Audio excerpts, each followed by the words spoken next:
السلام عليكم اخوتي، مرحبا بكم فيديو جديد. لعبة مدرب الافضل بالنسبة للفريق واخا ضعيف، فراه يعني خاص يكون عقلك كتفكر مزيان، تعرف التكتيك اللي غتلعب به اي مباراة. بالنسبة انا لعبت بربعة جوج ربعة، حيت عندي اللعابة ناقصين شوية. بدلت التكتيك كامل. الهدف الاول، الهدف الثاني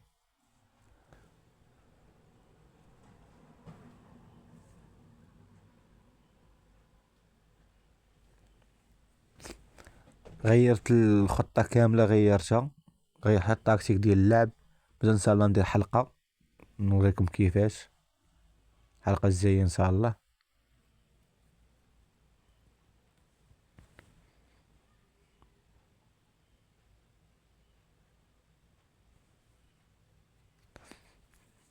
الحمد لله نهاية المباراة انتصار، واخا كنت باغي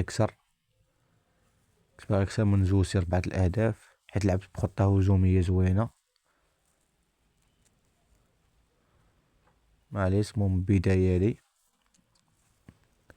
كما كتشوفو اللعابة عندي لعابة راه ضعاف شوية، ولكن عرفت كيفاش نوظفهم وعرفت التكتيك اللي غنلعب بيه في أي خطة.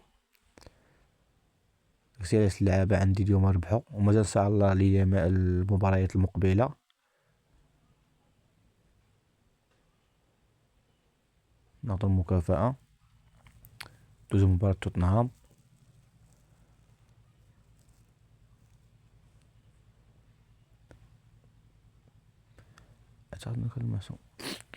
بالنسبة لتوتنهام، تي التكتيك اللي لعب بيه زوين، خطة زوينة، غادا في المرتبة الثالثة داير مع الثانية.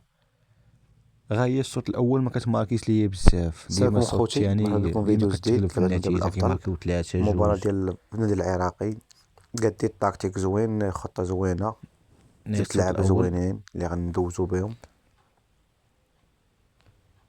الشوط الثاني غادي يماركيو ضروري. الهدف الاول، الهدف الثاني اللي قلت لكم ما عرفتش كيفاش، المهم انا راه قديت لها واحد الخطة زوينة، الهدف الاول، حيت العراق غادي مزيانين، الهدف الثاني. خسروا مباراة واحدة في الدوري.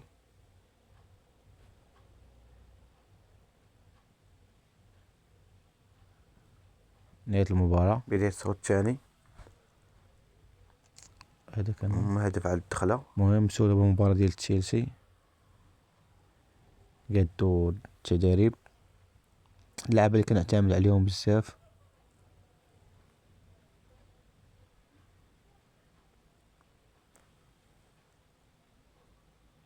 الحمد لله الانتصار بعد خسارة متابعين، حيت بدلت التكتيك، بدلت كل شوف شيء. المباراة ديال تشيلسي، باقي البطولة طويلة إلا الجولة الثالثة، مباراة قوية باقي نبيع هاد لتوتنهام. اللعابة بثلاثة بهم، جيب حتى لعاب تشيلسي آخرين. راه غادا بطريقة زوينة، هي التالتة في الترتيب دابا.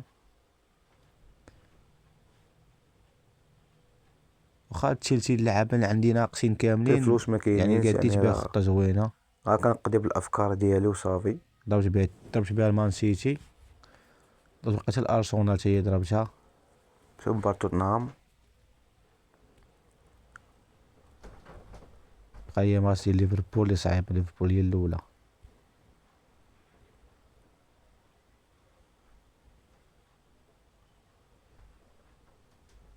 الهدف الثاني،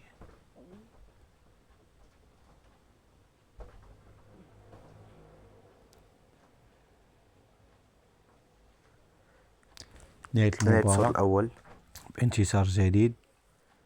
المهم خوتي، نهاية ديال الفيديو، ندير الهدف لعبة اللي الاول، غيترينيو. الهدف الثاني. نريد نوريكم توتنهام لاخر كتماركي في الشوط الثاني الاستحواذ بزاف، ديالي ما على عرفتش الالقاب، علاش. لحد الان عندي 5 الالقاب. الاكثرية الشوط الثاني كتماركي في الا البيوت. دخلتها عندي استحواذ 4% على اوروبا. ونهاية المباراة انتصار. ما كتشوفوا داكشي علاش لعبت الدوري العراقي، بغيت ندير بشي مع القاب حتى الليسي، هو، ندخل المرتبة لاسيا الثالثة. من بعد افريقيا. كما كتشوفوا القاب الدوري الانجليزي، الدوري الايطالي، المهم اخوتي، نهاية ديال الفيديو، نتلاقاو في فيديو زين ان شاء الله.